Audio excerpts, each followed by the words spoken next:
السلام عليكم ورحمة الله وبركاته أعزائي طلبات الصف الأول اعدادي، أهلا بيكم. رجعت لكم تاني مع قصة ديفيد كوبرفيلد، ومعنا النهاردة بارت 2 أو شابتر 7. يعني في نسخ هتلاقي فيها شابتر 7 ونسخ هتلاقي فيها ده بارت 2. أول حاجة الكلمات بتاعتنا شقة اسمها apartment. متعب أو مرهق tired. قلقان يعني worried. مسألة أو أمر matter. سلالم ثابتة اللي هو سلالم البيت يعني اسمها stairs. يدقق النظر في stare at. يسامح forgive. ملاحظة remark. بحث مؤلم اسمها painful search. ممتاز أو كامل perfect. متوسل bigger اللي هو شحات يعني bigger. همس يعني whispered، الماضي من whisper يهمس. جيران neighbors. يرد reply. بجانب beside. خدود اسمها cheeks اللي هو الخد يعني. يهرب run away. كتف shoulder. يلوم blame. يعلن أو يبلغ inform. يوافق agree. شجاع brave. مفاجأة surprise. بعد ذلك اسمها afterwards. يخمن guess. دموع tears. الإبحار sailing. جد أو خطير serious. يعاني يعني suffer، معاناة suffering. إذن اسمه permission. يحتفل celebrate. أمتعة luggage. طيب بارت 2 بقى بيبدأ بيقول لك I went to visit Traddles at his apartment one evening. رحت في يوم بالليل كده عشان أزور ترادلز في الشقة بتاعته and got a surprise، وقابلتني مفاجأة هناك. His neighbors were Mr. and Mrs. Micawber. الجيران بتوعه كان مستر وميسيس ميكوبر. مستر وميسيس ميكوبر ده طبعا اللي كان ديفيد شغال قاعد عندهم لما كان شغال في لندن في المصنع بتاع جوز مامته ده. Mr. Micawber invited me to dinner. Mr. Micawber عزمني على العشاء. But I saw the worried look on his wife's face. بس شفت نظرة القلق اللي على وش مراته دي. And guessed there was probably not enough food for us all. فحسيت كده ان هو او خمنت ان هو الاكل اللي موجود مش هيكفي. يعني هو اول ما عزم عليا لقيت مراته بصت بقلق كده ان هو خايفة ان انا اوافق يعني او اقبل الدعوة لأن الأكل مش هيكفي. So I thanked them and said no. فشكرتهم وقلت لهم لا متشكر مش عايز آكل. I returned to my own apartment and was sitting beside the fire thinking about Dora when I heard someone coming up the stairs. وقاعد بقى جنب الدفاية، رجعت شقتي بعدها وقعدت جنب الدفاية كده وقاعد بفكر في دورة، وسمعت صوت حد طالع على السلالم. It was Steerforth. كان Steerforth, how nice to see you. فقلت له ستيرفورث مبسوط اني شفتك. I said I have come from Yarmouth. He told me. فقال لي انا لسه راجع من يارموث دي طبعا اللي عايش فيها بيجوتي وإيميلي. What were you doing there? I asked. فبقول له انت كنت بتعمل ايه هناك؟ قال له sailing my boat. كنت راكب المركب بتاعي. He said and gave me a letter. قال لي الكلمتين دول واداني جواب. It was from بيجوتي. جواب كان من بيجوتي to tell me that Parks was very ill. باركس ده طبعا اللي هو كان السواق بتاع العربية اللي كان في أول القصة خالص، وكان بيحب بيجوتي وجوزها بعد كده. فبيجوتي بعت جواب بقى لديفيد بتقوله إن باركس تعبان. I must go to Yarmouth I said. فديفيد قال له خلاص أنا لازم أروح عشان أطمن عليه. ستير فوكس looked serious. كان باين عليه إن هو جد شوية على غير العادة. يعني احنا عارفين ستير فوكس كان دايما بيهزر ويضحك. And put his hands on my shoulders as he spoke. قام حط إيده على كتافي كده وهو بيتكلم. أو ما قايل له If anything ever separates us. لو أي حاجة فرقتنا my friend يا صاحبي you must remember me at my best. افتكر لي دايما الخير. It was a strange remark but like Emily's it was one I was to remember. كانت ملحوظة غريبة شوية بس زي بتاعة إيميلي. It was one I was to remember very clearly later on. الملاحظة دي أو بالنسبة اللي حصل لإيميلي يعني، فالملاحظة دي أنا ما قدرتش أنساها أو افتكرتها بعدها وعرفت هو كان قصده إيه. Next day I got Mr. Spindler's permission to go to Yarmouth. خدت إذن مستر سبينلو عشان أروح يارموث. A sad bigotty took me to Park's bedroom. بيجوتي الحزينة خدتني ودتني على أوضة باركس where I sat and held his hand. قعدت جنبه كده ومسكت إيده. He opened his eyes only once. فتح عينيه مرة واحدة and looked at me with a tired smile. وقام باصص لي كده وابتسم لي ابتسامة مرهقة، ابتسامة هو عيان كده. Parks is willing. He whispered. قال له أنا عندي وصية. These were his last words. دي كانت آخر كلماته وبعد كده مات. The poor man died soon afterwards. ومات بعدها على طول. I stayed with Bigatti for 2 days. لا باركس was willing دي خلي بالك. لا باركس was willing دي اللي كان قالها في الأول خالص لما كان بيوصل ديفيد و في الأول خالص في أول القصة ولما كان عايز يتجوز بيجوتي وبتاع. فدي الإشارة اللي هو بعته منها لبيجوتي. قال له كده إيه خلي بالك يعني إيه قول لها بس باركس is willing اللي هو كان مستني عشان يتجوزها وكلام من ده. فبيفكروا بالجملة دي ثاني يعني. فقال له الجملة دي وقام ميت على طول. The poor man died soon afterwards. الراجل ده مات بعدها على طول. I stayed with Bigatti for 2 days. قعدت مع بيجوتي يومين. But we were at her brother's boat house one evening when Ham arrived home. وفي يوم واحنا قاعدين في البيت بتاع اخوها اللي هو مستر بيجوتي في يوم بالليل كده هام وصل البيت. Where's Emily? asked Mr. بيجوتي. فمستر بيجوتي بيقول له فين إيميلي؟ هام didn't reply. فهام ما ردش عليه. But he said ولكن قال له Master Davy can you come outside for a minute? مستر يا سيد ديفيد ممكن تيجي معايا بره دقيقة؟ As we went out واحنا طالعين بره البيت I saw that his face was white. وشه كان شاحب قوي. هام what's the matter؟ فقلت له هام مالك في ايه؟ I said oh Master Davy he said tears running down his cheeks والدموع نازلة على خدوده يا عيني. It's Emily she has run away. Emily هربت. He gave me a letter but then the door was pulled open and Mr. Bigotti was standing there. واداني جواب من إيميلي ولسه بيديني الجواب الباب اتفتح ولقينا مستر بيجوتي واقف لنا على الباب. طبعا سمع كل حاجة. هو استغرب طبعا لما هام ندهله وشكل هام أصلا كان غريب شوية. فهو سمع الكلام عرف إن هي هربت قام فتح الباب وطلع له. His eyes were wild as he stared at the letter. عينيه كانت أيضا نار بتطق شرار زي ما احنا بنقول كده وهو بيبص على الجواب. Read it he told me. قال لي اقرا الجواب ده بسرعة. His voice was shaking وصوته بيرتعش من كتر الخوف والقلق عليها. So I went inside and read it to all of them. فخلاص الموضوع اتكشف فدخلت جوه وقريت الجواب قدامهم كلهم. When you Ham who love me so much see this. الجواب بقى ايميلي اللي كاتبه بتقول له لما انت يا هام يا اللي بتحبني قوي تشوف الجواب ده. It said I shall be far away. هكون انا بعيد جدا عنكم. I will never come back. أنا عمري ما هرجع تاني unless he brings me back as a lady. إلا لو هو رجعني تاني كسيدة محترمة إن هو يتجوزها يعني.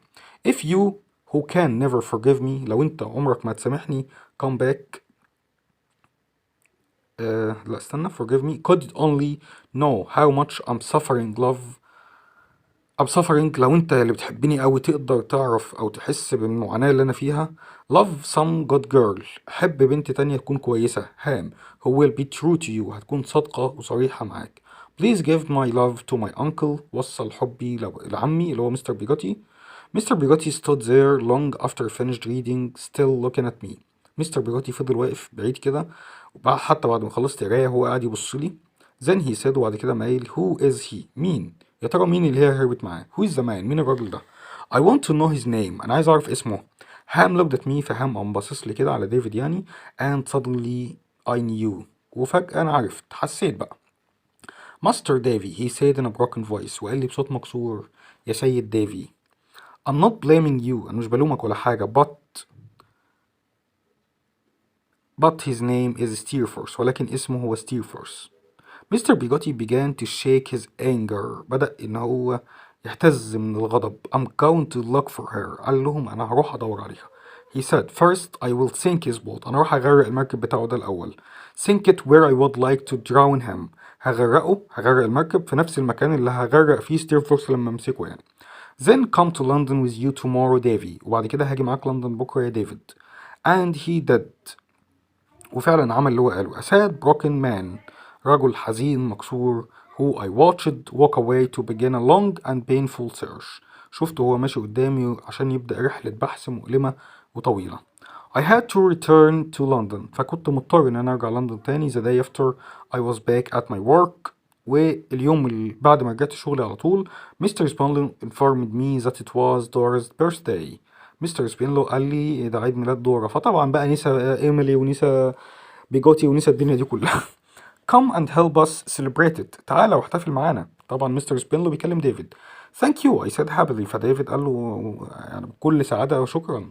I took Dora some flowers. خدت معايا شوية ورد لدورا. She was in the garden with a friend, Miss Julia Mills. لما رحت لقيتها في الجنينة مع صديقة ليها كان اسمها ميس جوليا ميلز. and جيب ذا دوج، والكلب بتاعها كان اسمه جيب. It was a perfect day. كان يوم ممتاز. The sun shone. الشمس طالعة. The birds sang. والطيور بتغني. and I loved Dora with all my heart. وأنا كنت بحب دورا من كل قلبي. and at the end of it، وفي نهاية اليوم، Miss Mills gave me exciting news. Miss Mills ادتني أخبار شيقة جدا. Mr. Copperfield, she said. قالت لي يا مستر كوبرفيلد، Dora is coming to stay with me for a week. دورا هتيجي تقعد معايا لمدة أسبوع. Please come and visit us. أرجوك تعالى زورنا. I certainly will, I said. فديفيد قال لها طبعا يعني نهار أزرق ده من عينيا، تأمري. I visited them almost every day. كنت بزورهم كل يوم تقريبا، كان فاضل شوية بات عندهم يعني. And before that week over، وقبل ما الأسبوع ده يخلص، I asked dear Dora to marry me and she agreed. طلبت من دورا إن هي تتجوزني وهي وافقت. I was the happiest man on earth. كنت أسعد واحد على وجه الأرض. But a surprise was waiting for me at my apartment not many days later when I arrived home from work. بس كان في مفاجأة مستنياني في شقتي بعدها بكام يوم بعد ما رجعت من الشغل كده. My aunt, Miss Betsy Trotwood. رحت لقيت Miss Betsy Trotwood was sitting on her luggage in my living room. كانت قاعدة على الشنط بتاعتها في أوضة الجلوس بتاعتي. Aunt, let me get you a chair. أنت قاعدة كده ليه؟ استنى ما أجيب لك كرسي. I said. قالت له لأ. I prefer to sit on my luggage. لأ، سيبني أنا قاعدة على الكراسي بتاعتي، على الحاجة بتاعتي أو على الشنط بتاعتي، أنا كده مبسوطة يعني. Trot, she said. طبعا زي ما احنا عارفين إنها كانت سميته إيه؟ ديفيد تروتوود. فبتدلعه بقى، بتقول له Trot.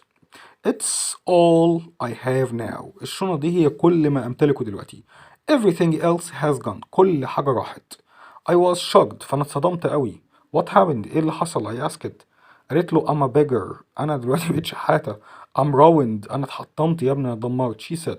But we mustn't be afraid, Trot. بس إحنا مش لازم نخاف. We must be brave. لازم نكون شجعان. And brave I was.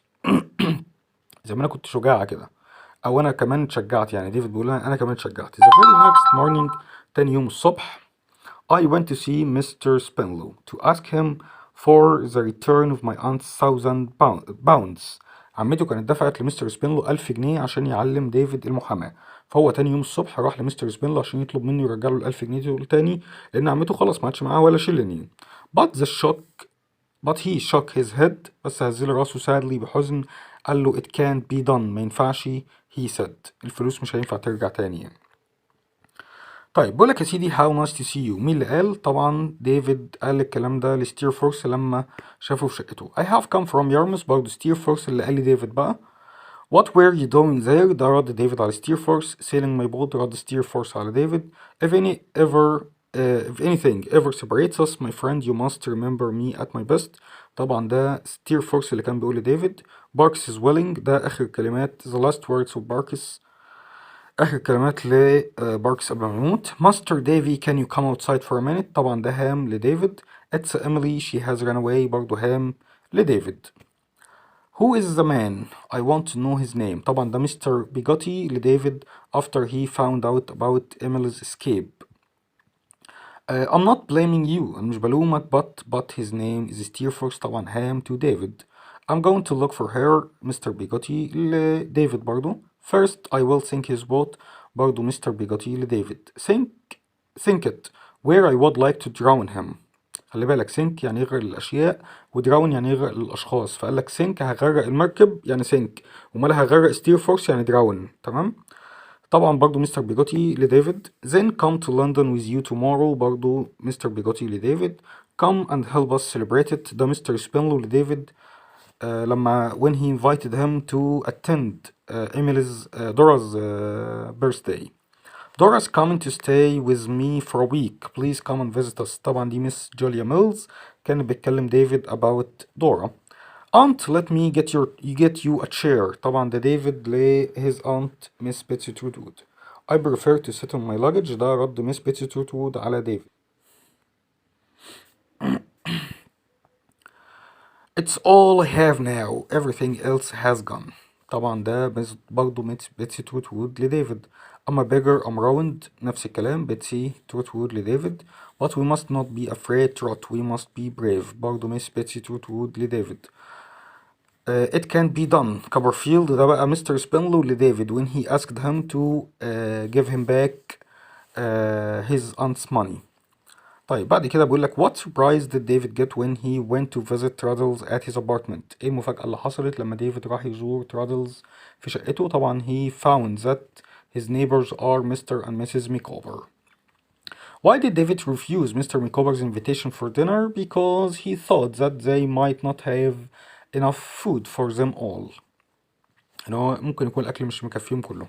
Who visited David on his own apartment? Where did he come from? مين اللي زار ديفيد في شقته وكان جاي منين؟ طبعا it was Steerforth and he came from Yarmouth.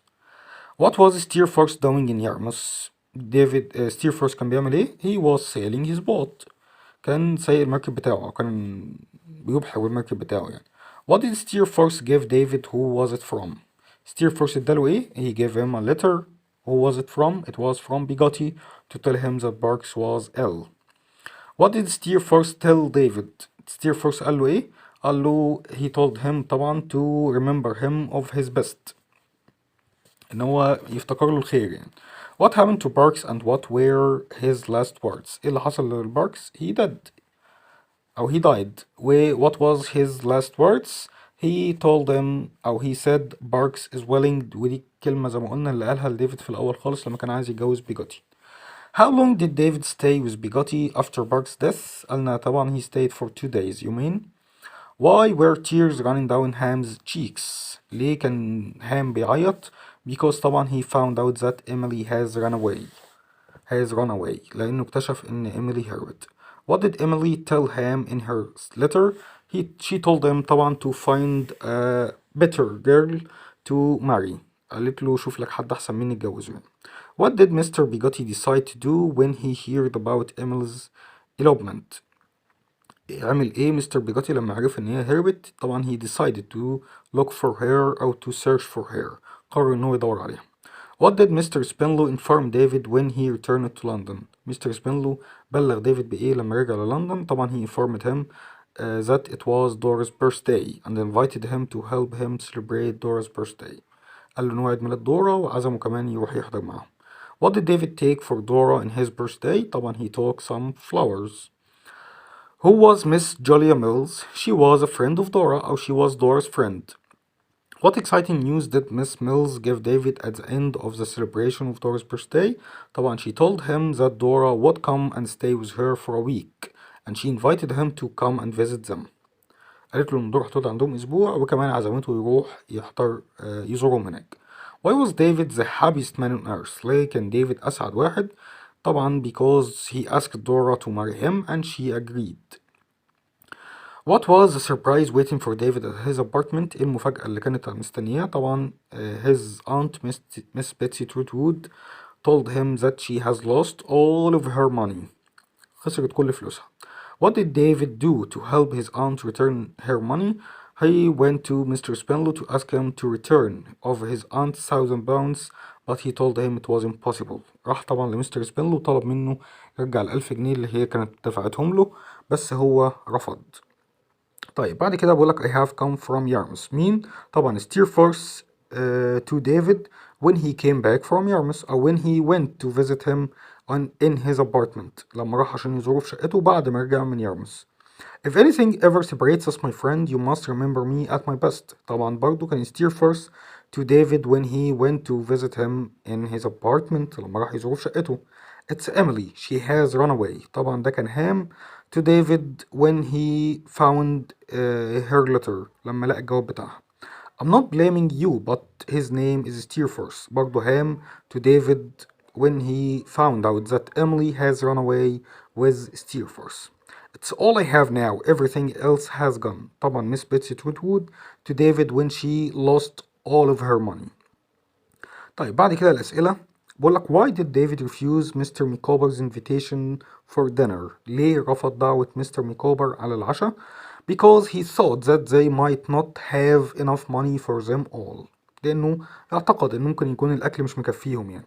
What did Steerforth give David? Who was it from? Steerforth ده لديفيد ايه؟ طبعا he gave him a letter. كان منين؟ It was from Bigotty to tell David that Barks was ill. Why were tears running down Ham's cheeks? ليه كان هام بيعيط؟ Because طبعا he found out about Emily's escape أو Emily has run away. لأنه اكتشف إن إيميلي هربت. What did Mr. Bigotty decide to do when he heard about Emily's elopement? مستر بيجوتي قرر يعمل ايه لما عرف ان إيميلي هربت؟ طبعا he decided to sink Steerforth's boat and go to look for Emily. What was the surprise waiting for David at his apartment? المفاجأة اللي كانت مستنية ديفيد في شقته. طبعا he found his aunt sitting on her luggage. كانت قاعدة على الأمتعة بتاعتها أو الشنط بتاعتها يعني. And she told him that she has lost all of her money. وقالت له كمان إن هي خسرت كل فلوسها. وكده يكون خلص chapter 7 وانتظروني إن شاء الله في chapter 8 قريبا جدا. والسلام عليكم ورحمة الله وبركاته.